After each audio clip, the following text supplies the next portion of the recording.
Hello, everyone. Welcome to another intentional hiking event.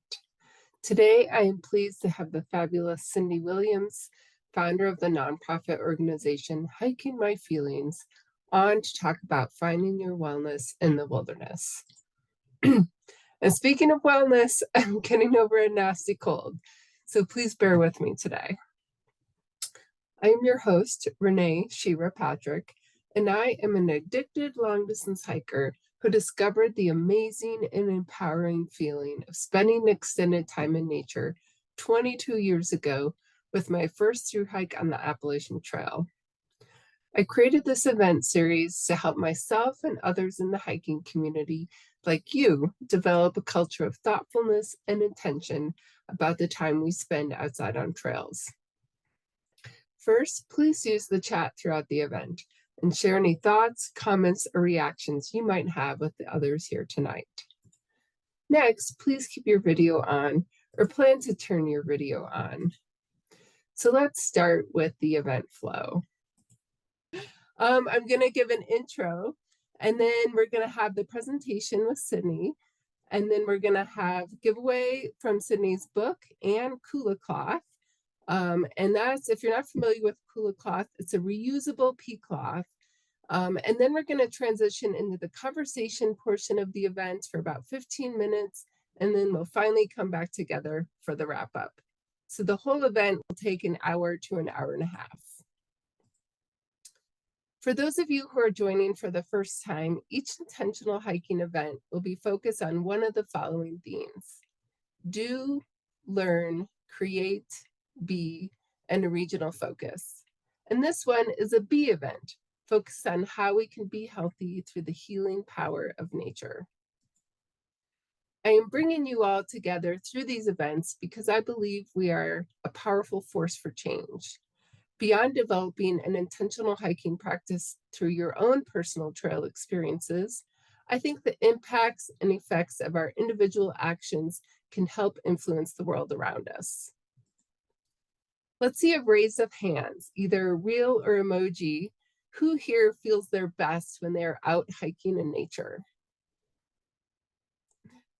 Me, definitely applies to me. But I think it's kind of ironic because as a thru hiker who goes out for weeks or months at a time to hike trails, that experience can often be painful in the form of blisters or sore muscles.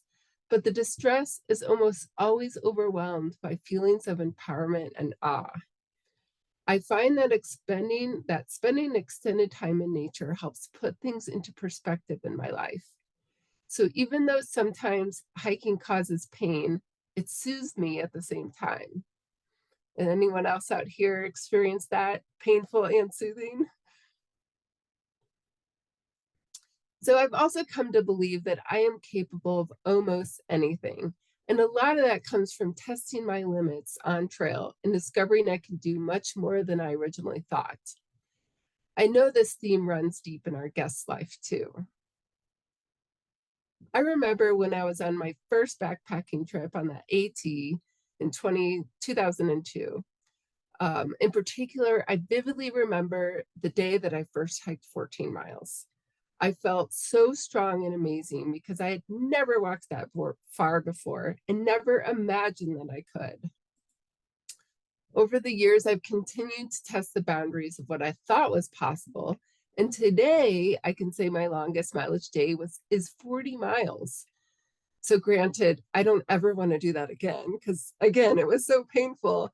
But I've continued to blow my preconceived limits out of the water. And hiking has helped me do that. I know Sydney has much more to say on that in her personal journey and through her work with others. So with that, I want to welcome Sydney Williams up to share more about her story, the Hiking My Feelings organization, and her new book. Welcome, Sydney. Thanks for coming tonight. Thank you for having me. When you said painful and soothing, I was like, it's almost as if you've been to one of my talks before because there's a whole series where I'm like, it was the most beautiful thing I've ever done and I was dying. So this is awesome. I'm really excited to be here. Hi, everybody. Thank you so much for making the time to be here. I know depending on where you are, you're like at the end of a work day, or maybe you're retired and you're like, what's work? I don't know. Maybe you have pet care or child care or plant care to be here. I guess plants are pets now and pets are kids. I'm just really excited to share a little bit of my story and the work that we do at Hiking My Feelings and this new book. I think to start things off, just to kind of put some of my life into context so you know who you're listening to. Prior to this chapter of my life, which started the Hiking My Feelings chapter started in 2018, but I started hiking in 2012 when we moved to Southern California. My husband is a lifelong New Hampshire resident until we met in Chicago, and he's hiked darn near all of the whites and the presidential range and everything good that's in New Hampshire around the Appalachian Trail. And he introduced me to hiking. And when we first started, I was a competitive skydiver at the time. So hiking was something that we did when the weather wasn't good for jumping out of planes, which is to say, like, hardly ever, because we live in Southern California. So prior to the Hiking My Feelings chapter of my life, I spent about 15 years in corporate communications, working with corporations, like Fortune 500 companies, but also with startups and with some extreme sports companies as well. And I like literally fell into hiking and backpacking as a function of trying to avoid burnout. Actually, I was like super already burnt out, but during my first backpacking trip in 2016 on the Trans Catalina Trail, I was like, I don't know what I'm doing at all. I did not train, but I had a week off between Christmas and New Year's, where the entire agency that I was working at was shut down. So if anybody here is in client services and, like when the clients need you, they need you, and you might be checking vacation or emails on vacation, but that wasn't the case for that trip because we were able to get off the grid since everything was closed. So my first trip was a doozy. I was about 70, 80 pounds heavier than I am today. I hadn't been training at all. My version of training, God bless me, was wearing my hiking boots at my standing desk. And I found out pretty quickly that that's not the same as breaking them in. It was really cute. And I kind of talking about like the beauty and pain of backpacking that first trip. If you've been on the Catalina Trail, Trans Catalina Trail, in Southern California on Catalina Island, just throw something in the comments so I can see if anybody's familiar. But it's a trail off the coast of Los Angeles on Catalina Island. It's 38.5 miles long. And before I even knew what backpacking was, I had a strong desire to do something massive. My friend Adam had told me about the Appalachian Trail and the Pacific Crest Trail. And once I found out what like long distance through hiking was, before I had ever been backpacking, like before anything, I was like, I'm going to be a Triple Crown through hiker. Like, this is just what I'm going to do. And I figured that the Trans Catalina Trail would be a good adventure to see if I like that, if I like hiking for days in a row. Because to that point, I had only been doing day hikes. Do I like sleeping on the ground? How does this equipment work? It takes out a lot of the what ifs for the experience of backpacking, and it's kind of bougie. Like, your campsites are predetermined. There's water at every campsite. If you don't want to get like backpacking food, you can get food in town, you can get food at the airport, you can get food on the trail. So it's a pretty cushy situation. All that being said, it was not easy. I was dying a quarter mile into a 6-day adventure. I got my first hotspot, which turned into a blister. I had my Cheryl Strayed moment at the top of my first ridgeline where I was like, just chuck the backpack, chuck the boots. Nobody needs it. But the thing of this amazing view, like as I was like hoofing it to get up to that first ridgeline, once I got up there, I realized I was like, as the trail kind of opened up, so did my perspective, so did my heart, so did my mind. I had spent the first 2 or 3 miles after starting the trail really just wanting to die because it was so terrible and it was so difficult.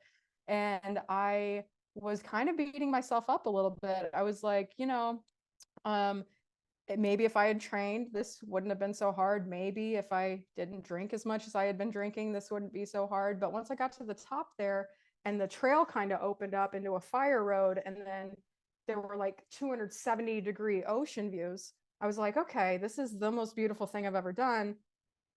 And it's the hardest thing I've ever done in this body. And I was a competitive skydiver for 4 years. I was on the women's rowing team at the University of Kansas. Like I don't mess around on athletic things, but I had been through a lot of hard things.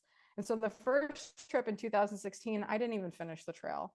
In 2018, I went back and gave it another go. And at that point, I had lost about 60 pounds as a function of learning how to manage type 2 diabetes, which I was diagnosed with between the two trips.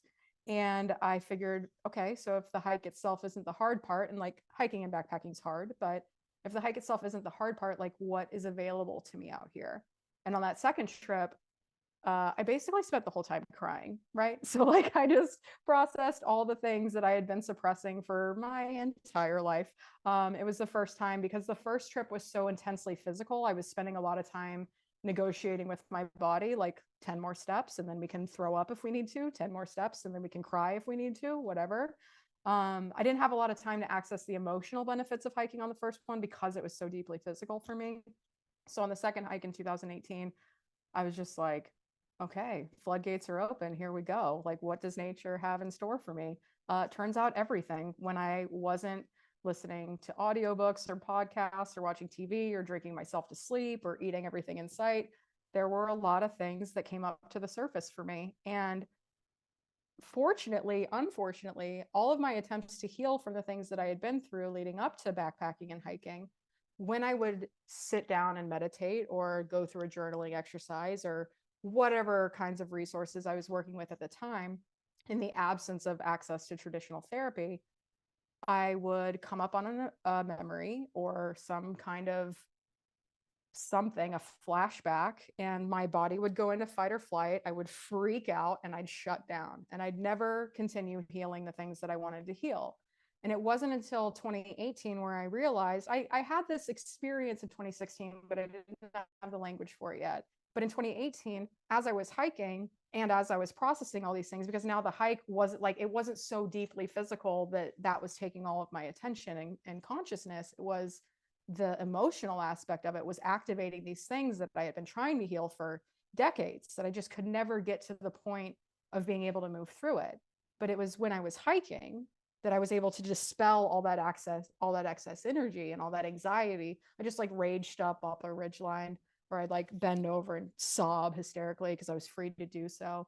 And it was one of the most beautiful, cathartic, healing, transformative experiences I've ever had in my entire life. And the first call I made when I got back wasn't to my family, who probably wanted to know that I was okay. It wasn't to my friends who were, cheering me on along the trail. It was to the Catalina Island Conservancy. And I was like, hey, between 2016 and 2018, the two hikes that I've done on this island, they have changed my life in ways that I still can't even articulate. How can I promote and protect this place? Like what are my options? I'm new here. Like I didn't grow up in a community of people that heal in the outdoors, and I know I'm certainly not the first person to find healing in nature, but I was the first person in my circle that had, and I was the first person that I knew that had had such a powerful experience outdoors. I didn't know how to talk about it. Like I didn't have the language. I'm a fluent English speaker. It's my native first language. I don't speak any others. I know all the words. I know how to say them, but like I couldn't find the words to articulate the feelings. And so hiking my feelings started as just this mountaintop idea. I was like, oh, I feel pretty calm and I don't think I should, because at that point I was newly diagnosed and now uninsured diabetic because I had quit two jobs in the span of 5 months leading up to that moment. And I felt like I was in like savasana at the end of a yoga class on top of this mountain. And I was like, what is happening? Why am I so chill? And it was this realization that in the pursuit of diabetes management, if I wanted to be the best diabetes patient my doctor's ever seen, and I did because I'm a people pleaser, it's better now, but it was channeled efficiently back in the day. I couldn't keep eating and drinking my feelings. I was like, oh, I'm hiking my feelings. All right, nice. What does that mean? Don't know. Gonna go find out. So it was through these hikes and through this experience where, in my mind, the experience that I had was go out in nature, have a transformative healing experience, want to protect the land. Is that something that I can replicate and facilitate for others? And that has been my mission since 2018. And in the formation of Hiking My Feelings, we've arrived at the destination of yes, this is replicable. My pride and joy, my most proud moment, other than the book that I'll hold up in a second in my hands because I got it last week and it's so pretty and I'm so excited, um, is the programming that we offer through our nonprofit. We explore the intersections of environmental stewardship, mindful movement, and the healing power of nature, and as it pertains to personal well-being. So we partner with our national park partners. The volunteer department assigns my group a project. I build a custom program around that project to connect the dots between our inner wilderness, the things that we experience as humans, and the outer wilderness that surrounds us.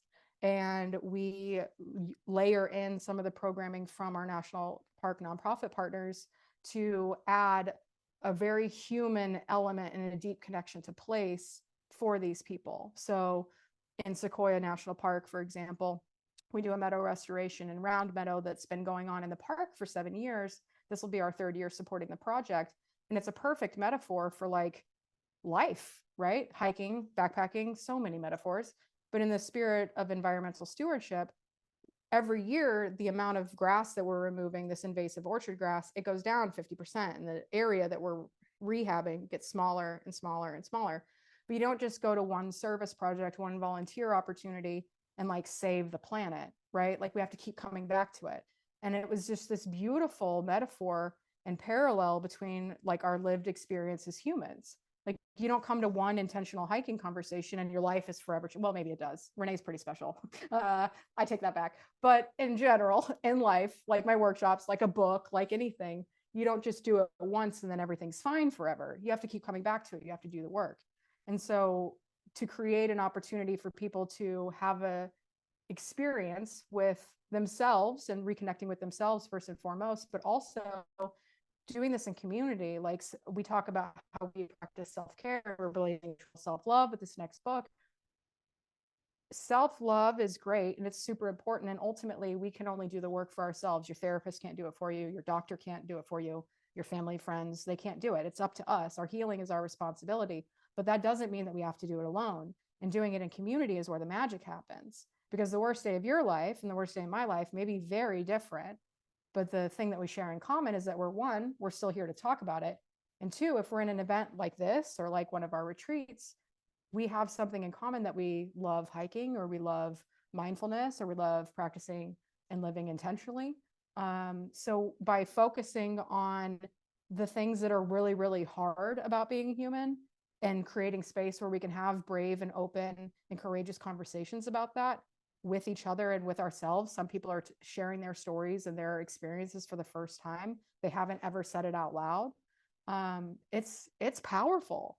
And when you do that in a beautiful place and you have the opportunity to give back to the land, we're not just sitting out in nature and like extracting the healing from it and then leaving. We're giving it back. Like we're healing with the land, not just healing on the land. So for the sake of our conversation today, like this hike, like a hike that I thought might be a thing to like get me out of my head and go back to work feeling refreshed back in 2016, led me to an entirely new career. I'm a wilderness first responder now. I am an instructor at the Joshua Tree National Park at the Desert Institute. I work with the Field Institute at Sequoia Kings Canyon. We're expanding our programs to work with Glacier Institute at Glacier National Park, Grand Staircase Escalante. Like we have a lot going on this year in support of this book, but also just in support of creating more experiences for more people to have these moments with themselves, with each other, and with the land. So it's just, if there's anything, like I think my work is powerful in its own right because it gives you an opportunity to reflect on the things that you've been through and come around to that and have these great experiences in nature. But I also think that it's powerful because it's just taking the time to slow down and be with each other. Like, I don't know if anybody here can relate, but I haven't been hanging out with people very much outside of the events that I facilitate. I live and travel in my van with my husband. The last several months, we've been not on tour and not in motion and not hosting events because we've been ramping up to what we've got going on this year. And I forgot how to hang out.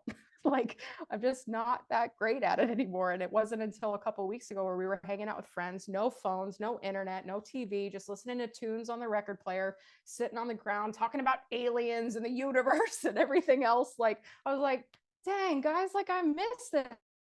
I haven't had gut busting, pee your pants laughter in my life for like a couple years. And I was like, we can't let this continue. Like, we need side splitting laughter at least weekly. It's good medicine. So that's a little bit about me, a little bit about hiking my feelings. The book is called Hiking Your Feelings. We'll talk about that.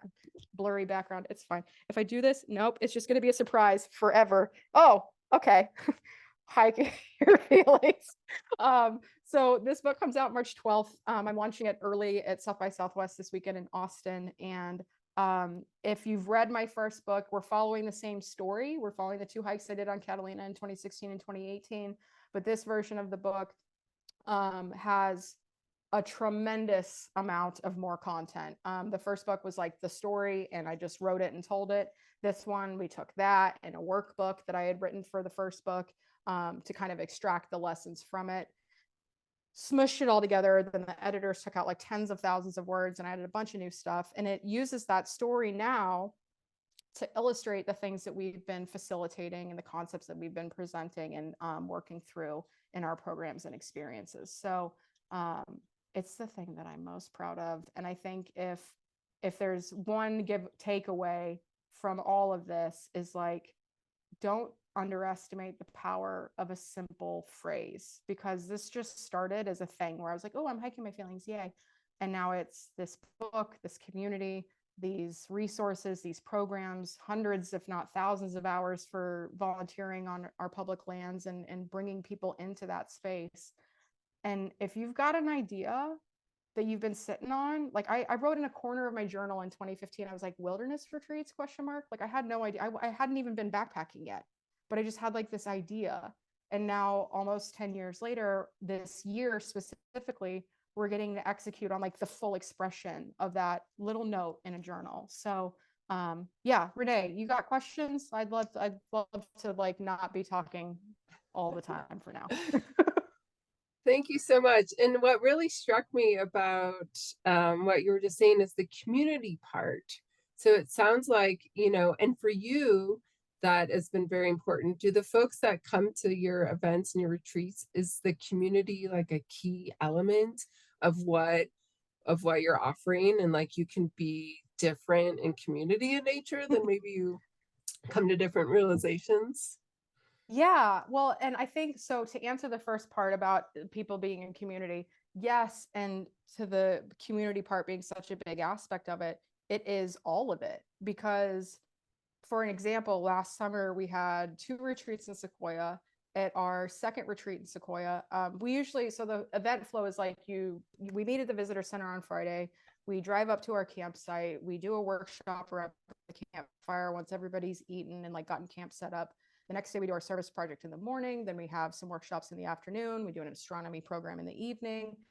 And then we wake up on Sunday and we do a big long tour of the giant forest, talk about mental health and the history of it in the National Park Service. And then we go back to the campsite and we do like what we call a group gratitude circle, where we all just go around the table or around the campfire, which isn't lit at that point, but we go around the circle and we share what we're grateful for. It's like Thanksgiving, but at the end of every event that I've ever hosted ever, this is what we do. And on this particular retreat, this was August last year. So it's like we have 15 people, and usually it's a pretty quick thing. You're like, oh, I'm grateful for the trees. I'm grateful for, being able to be here, grateful for the babysitter, whatever. And it takes like maybe half an hour, a couple minutes each.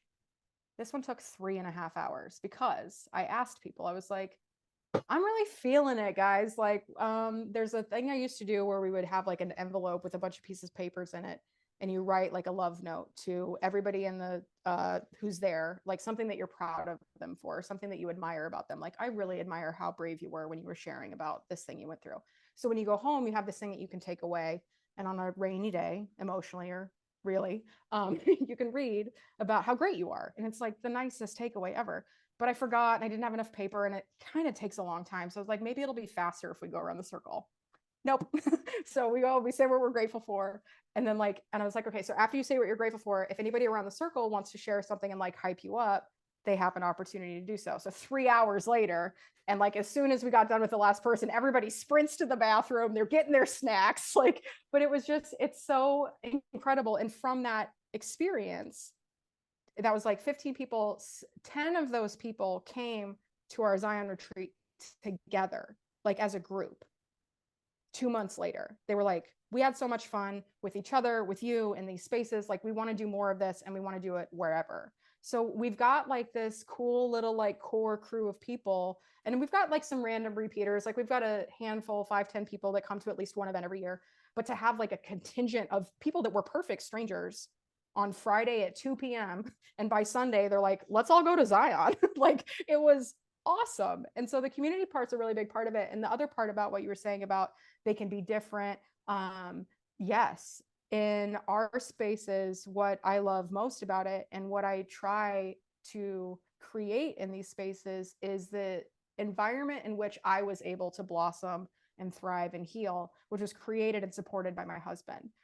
Barry is the most grounded man you've ever met in your life. I got the last good one. Everybody tells me this. And he really just lives from a space of non-judgment, and it starts with himself. Barry is who he is, and he doesn't care what you think, and he does not judge himself for it.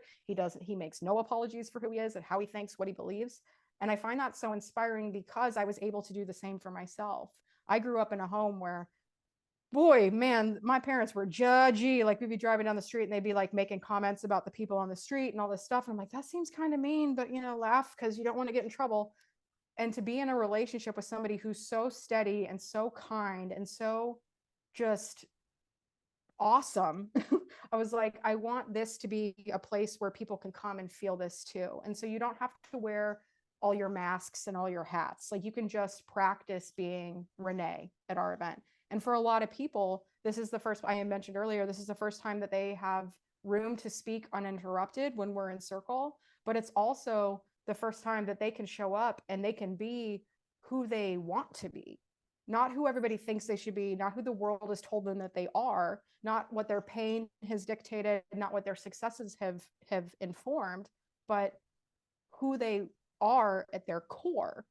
And I don't think that that's unique to us. In fact, I know it's not, but it is one of the most special parts about the events that we host. Is like, you can just come in and let it all hang out and like, be clothed because, we're in the national park. But like, it's just a really nice space to just exist and kind of let your hair down a little bit.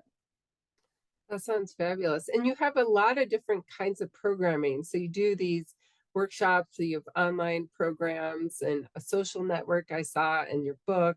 So do you have things for the individual if they do prefer like that solitary time to reflect? And what kind of opportunities does the solo hiker have to engage with what you're doing? Yeah. So for a solo hiker, the best bet is probably listen to our podcast. So I have a podcast called Wellness in the Wilderness. We also had one that was born out of the pandemic called the Virtual Campfire. So the Virtual Campfire has like 60 something episodes, so you can go binge if you feel like it. But when we were in the pandemic, I was like, what I miss the most is sitting around a campfire. And then our entire event schedule was wiped out in 2020, as was the rest of the world's. That's what I missed. I missed hiking, sure, and I was bummed that we didn't get to go to all the cool places we had planned. But what I missed most was just hearing people's stories and sharing some of my own. And so the Virtual Campfire started as that, and we have live music on the campfire and stuff like that. So for the solo hiker is like the introverty, you don't need to be in community version of anything. Those resources are super strong. Our signature program is called Blaze Your Own Trail to Self-Love. And historically, since 2020, we've hosted that as an online program in a 12-week intensive format, which everybody who ever did it ever was like, please don't do it as 12 weeks ever again. This is so much information. Please spread it out. So it's now a monthly workshop series, but this year is the first year that we get to execute a version of that to its fullest expression, which is we have the virtual program, which is it's 6 months of workshops. So it starts in April and runs through September. And then we have a retreat where we all get to meet in person and hug it out and hike it out. And I'm saying this as part of the solo thing because you can do our workshops. And if you don't want to show up for the live stuff, it's all recorded. You have the worksheets, you have everything. So if you're a very, very like keep it to yourself kind of person, we have resources for that. We also welcome everybody and anyone who wants to come, and you don't have to be on camera. You don't have to participate with orally. Like we have some folks on the spectrum that show up that are no camera, never really participating, but they're there and they're absorbing and really enjoying the content. So we have a little bit of everything for everybody as far as the accessibility of the material that we share. And then for the in-person experiences like that retreat in that's part of the Blaze Red Trail program, we have all of our events like Sequoia, we've got 3 this summer. Grand Staircase is like a one-off. Like we've got like weekend events, and we've got some other events that we're getting ready to announce here shortly. But the retreat is part of the program, is a really beautiful way to put everything that we've been talking about for the past 6 months into practice. And in the spirit of the partnership with the Glacier Institute, all of our other events, you're sleeping on the ground as of right now. I've got some more that I can't talk about yet, but you're sleeping on the ground. You got to like camping. At the Glacier Institute, we're on their campus inside Glacier National Park. So we're in cabins. So you don't have to sleep on the ground if you don't like camping. It's also more programming intensive from the Glacier Institute side. So we have a lot of great naturalist programs about climate change and the glaciers, and we're doing some citizen science. We're doing a restoration project. We're going for hikes every day, and we're layering in the Hiking My Feelings programming. But ultimately, it's just a really immersive experience for all of us to spend that time together after having so many conversations and so many opportunities to connect on a virtual level about some really deep stuff. To be able to hug it out in person is like, it's just the best. And then after that retreat for that for the full program, so it's April to September is the workshops, the retreats at the end of September in Glacier National Park. And then we have a new program that's based on the book, the new book called Next Steps. And that's taking all of the experiences that we've had together and integrating those experiences to determine a way forward, to kind of map out your progress and where you want to go and what you want to do in 2025 and beyond. So everything from like a book signing at a bookstore paired with a group hike and a cleanup up to a multi-day, 4-day, 3-night experience in Glacier and all the little things in between. You've been busy and will be busy, sounds Yeah. like. So the new book, you mentioned it a little bit, but what is really in the new book? You said it's a little bit of the first book, but expanding, is that helping people plan that path forward?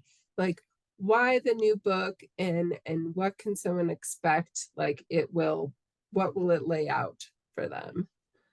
Yeah. Well, and I think to kind of back into it a little bit, like if I was going to tell you how to enjoy the book, this is what I would say. Read the whole thing. Like go through it. Don't get caught up on the activities just yet, but like read yourself, read the story. Because if nothing else, like if you're like, wow, that's a lot, and I'm not ready to work on any of this, at least you know that somebody's done it and they didn't die. Hi, that's me. And that there is joy on the other side of all the tremendous pain that we've all endured. If nothing else, you'll be inspired. But what I would suggest, and the difference between first book and second book, is the second book was just my story. And I included some journal prompts at the end because I wanted it to be more than a memoir. But frankly, I was too scared to write the book that I'm releasing now because I wasn't confident enough to think that I could speak to my own experience, question mark. Like that sounds so dumb now that I say it, but like I hope that nobody can relate, and I hope that this is exclusively a Sydney problem. But like I figured, like because I don't have letters after my name, I'm not a therapist, I'm not a doctor. Like I'm a gal that likes hiking. This stuff helped me heal when I didn't have access to therapy, or when I had access then I couldn't afford it. These are the things that help me heal, and if it's possible that this will help somebody else, then awesome. So the second book takes the reader through the 2 hikes that I did along Catalina Island. And each chapter is now themed. So we talk about, like, chapter 1 is unpacking grief and loss. We talk about unpacking body image. We talk about looking at your strongest relationships and kind of dissecting those to understand, like, what is it that I actually want in a relationship, or what is it that I haven't yet found that I'm looking for. Because sometimes when we know what we don't want, it's easier to find what we do. So the chapters are all kind of themed out to different things that we experience, and each chapter itself has now more material. So we start with where we're at in the story. I'm telling you about the hikes. I'm telling you about the things that happened in between the hikes. And then after I get done telling the story part of each chapter, then we zoom out in a section called Trail of Life, where I'm kind of taking myself out of my experience and zooming out to like, what is the universal lesson here? What is something that we can all relate to? Because if you pick this book up and you've never hiked a day in your life, you're not going to know or care about why I almost pooped my pants in chapter 4. It's just not going to be on your radar, but it might be afterwards. So we have like the Trail of Life section, which is inspired by the cover of the book. I don't know if I'll be able to do this again. But there's like this trail in each, wow, this is hard to do when I'm not looking at it. But each thing has like this little icon. So those are kind of like my Easter eggs because those are the themes of the chapters. And then we have the Mindful Miles section that happens after Trail of Life. And those are prompts that I've designed to help you extract your own story from mine. So it's thematically aligned to what I was experiencing on the trail at the time in that chapter. But it's also designed to help you turn your next hike into a meditation, into a mindful movement, into your intentionality practice. Where if you're doing this by yourself, like when we're doing a seated meditation, then our brain starts to get squirrely, your guide will tell you to return to the breath because that can help you like come back into your body. Well, hopefully you're not like walking on the trail with your eyes closed and like pretending like you're sitting down. So we want to make sure that you have something similar, a similar mechanism. So you can either use these prompts like as a personal point for self-reflection in your journal. It's if you want to go out and have a hike and think about one of these things, then you've got the prompts and that can kind of be like the theme of your hike and just see what comes up for you. Or if you're hiking with other people, then now you have a thing to discuss. So if you got a bunch of people and all their friends just died, or somebody lost their parent, or somebody's going through a divorce, somebody lost a job, you're all grieving a loss. So how can you move through that together and support each other through it? So the Mindful Miles section kind of serves twofold in that way. And then the last section is Next Steps, which offers an activity, a ritual, some kind of exercise that you can do to like take the next steps on healing that particular theme in that chapter. Great. Well, you have a lot of stuff coming up, starting with South by Southwest this weekend. That's Yeah. exciting. And the actual launch is, or the book comes out on the 12th. Where can we find about all these events and what's available to sign up? And where can we get all this goodness? All the goodness is at hikingmyfeelings.org/events for the events. And I would say that I've been really good at email this year. Like when I'm depressed, I don't like writing. And last year it took a lot out of me after I wrote this book. And then we had some life stuff that we were navigating. But I've been really good at email this year. So I would say our newsletter is like pretty banging and like the most reliably uh accurate, not 4 o'clock start time for a 4:30 intentional hiking event, the most accurate articulation of what we got going on and when. Great. Well, I want to open it up to anyone in the audience who might have a question. If you do, feel free to come off mute or type into the chat. If there's, sounds like from looking, there were a few people who've attended events of yours before, Oh which is boy. fabulous. Oh, Gabachia was here. What up, Sabatia was Gabachia? here. Yeah. But does anyone out there have anything they'd like to ask Sydney?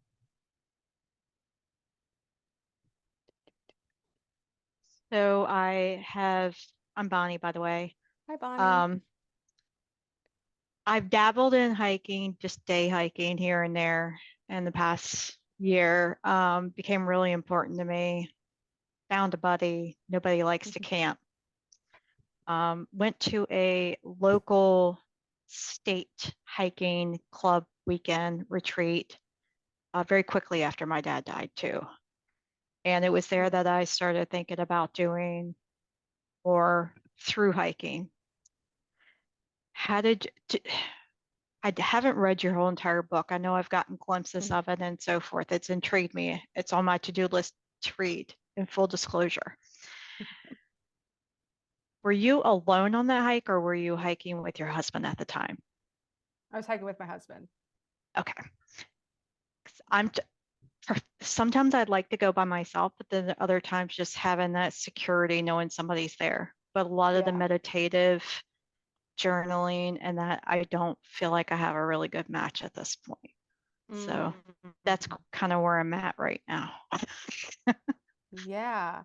Yeah. Well, I think that if you're looking to find buddies, um, I would say probably between this group here, and the community that's growing around intentional hiking, and also within Renee had mentioned that we have like a private social network. When I think about healing, I don't think about a Facebook group. So I don't have a Yes. Facebook group, but we have a community hosted on a platform called Mighty Networks, and they're the only people that are able to see that content are the people that have joined the network to talk about the things that we talk about. So our program participants, retreat participants, just fans of hiking and healing. And there's a lot of people in there that are actively looking for people to have adventures with. So I think for me, if I didn't have Barry, I don't know if I'd even be sitting here right now, to be completely honest. I don't know that that's something that I would have gotten into by myself. It was somebody inviting me and suggesting that I did that got me into it.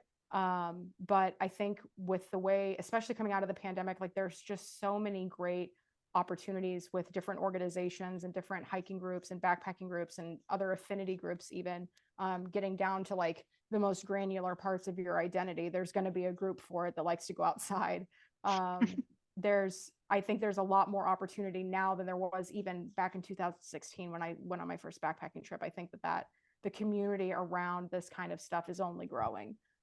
So I hope that you find somebody that you can go with. And if you want to go with us, we'd love to have you. Thank you. I know I'm over here in Virginia, so a little hard to pick up and Yeah. roll to the West Coast. Although I'd love Yeah. to. Yeah. Bonnie, I will share that I do a lot of my hiking solo and have found that's like how I best, when I'm hiking with others, it can be very nurturing and we really build on our relationship. But my relationship with the world around me and with nature, I tend to get to a deeper place when I'm by myself. And so I would just also encourage you to explore that desire as well. And Mm-hmm. even on a place where, you know, there are other people, where you're not maybe concerned about safety issues, where if you needed someone else, there would be someone else. But I really find, yeah, personally, that awareness of the plants and of the clouds and, you know, my body and space and time can be deeper when I'm solo. So that's very, you know, something to explore. Yes, I did do one solo hike. It was at a state park. I feel like they're shorter trails tend to be a little bit more populated. I had a little bit of opportunity to be by myself and hang out by the lake because I went in the afternoon. Everybody goes out in the morning. I wait until the afternoon. It was out there at dusk.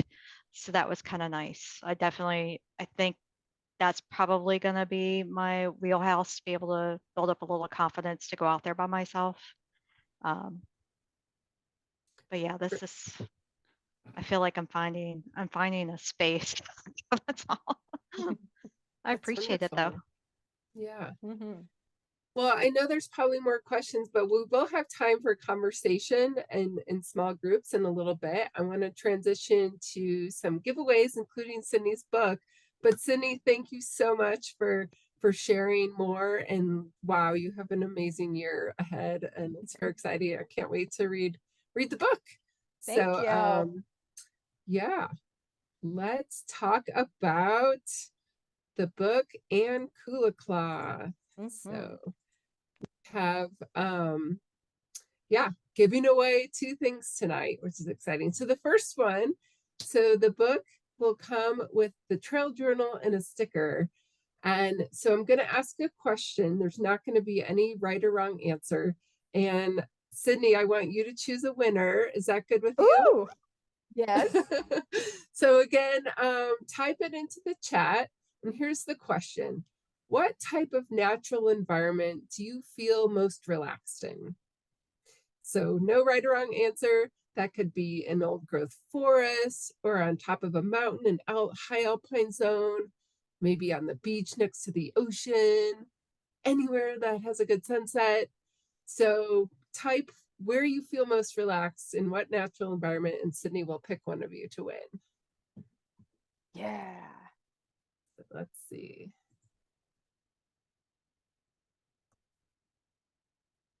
Nice. We got a forest with, ooh, high desert with juniper, the wind in my thoughts. That's lovely. Okay. Mount Hood, yes, by the Oh, full moon. nice. That's a good one. Okay, that sounds amazing. Any other favorite relaxing places in nature?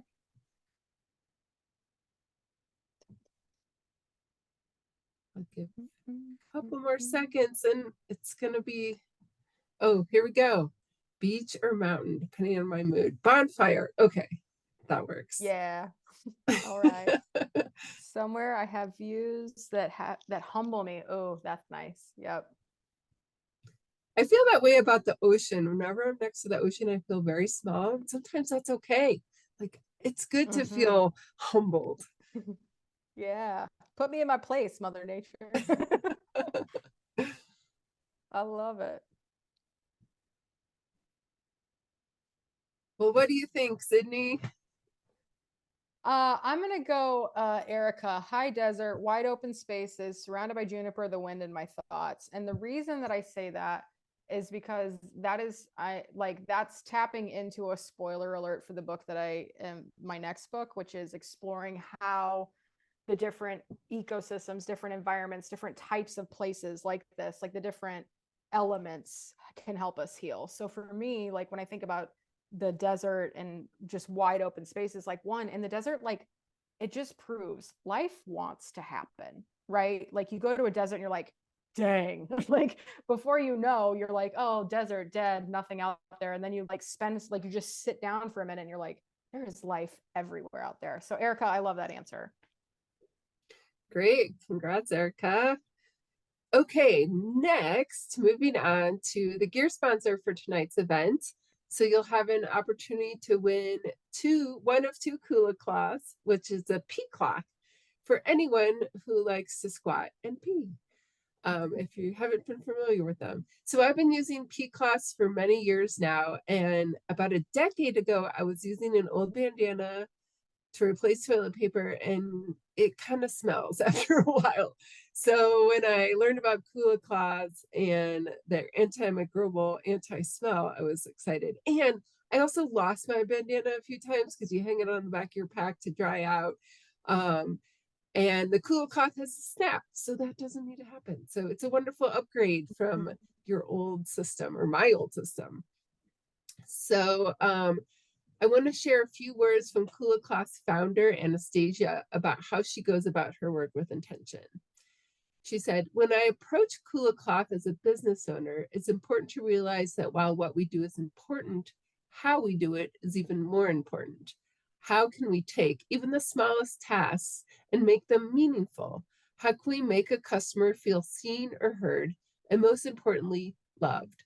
If you can intentionally use your business to bring more good into the world in the process of its existence, everybody wins. So I think that's fabulous. Kula Cloth has a bunch of different designs available and does lots of custom orders for specific organizations. So be sure to check out all the different options if you don't win one tonight on the website. So for the giveaways, I found some random trivia facts, and I don't expect you all to know them. So the person who guesses closest will win. And if you don't have the bits and pieces to use a Kula cloth, you can always regift it to someone in your life who would enjoy it. Okay, here's the question. An average human's use of toilet paper over their life will cause the cutting down of how many trees? So how many trees do you think we each go through in our lives for a worth of toilet paper? And type your answer into the chat.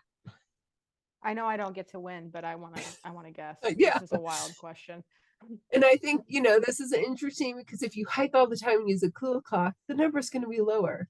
And I also started Right. using But like mine my during the personal number pandemic. is like, Yeah, when there was a TP shortage in the pandemic, I started using mine at home. So,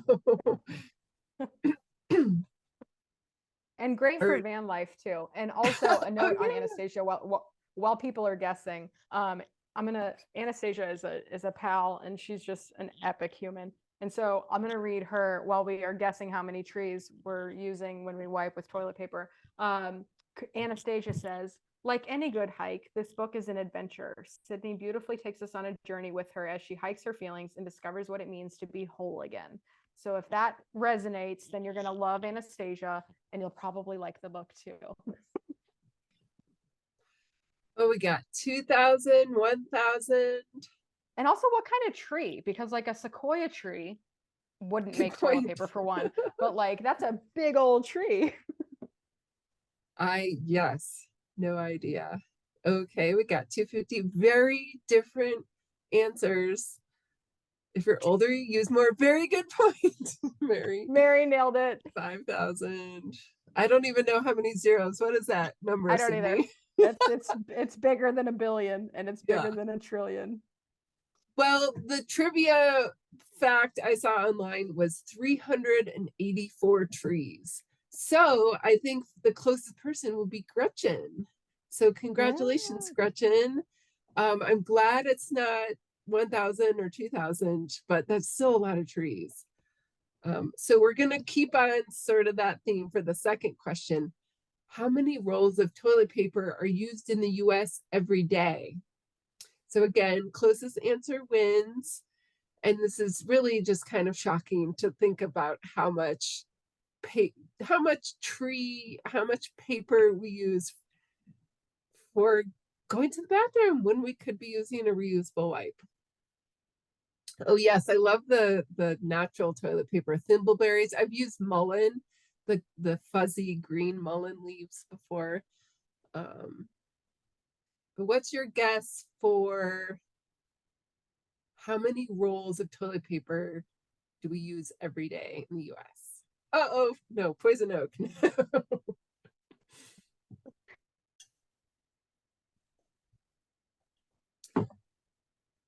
Anyone want to throw out? Okay, 300 million. That's a lot. Any other guesses out there? We got 100. Jamie says 100, 100. 50 million. I'll give you another minute, but so far I have someone that's fairly close. The answer I saw was 34 million rolls. So Bonnie, you're the winner, and it is very sad. It's very sad that that much is going to toilet paper, disposable toilet paper. So let's use our bandanas, toilet cool cloths, whatever it is. It does make a difference. I believe it will. Yeah. Okay. So thank you everyone and congrats to our winners.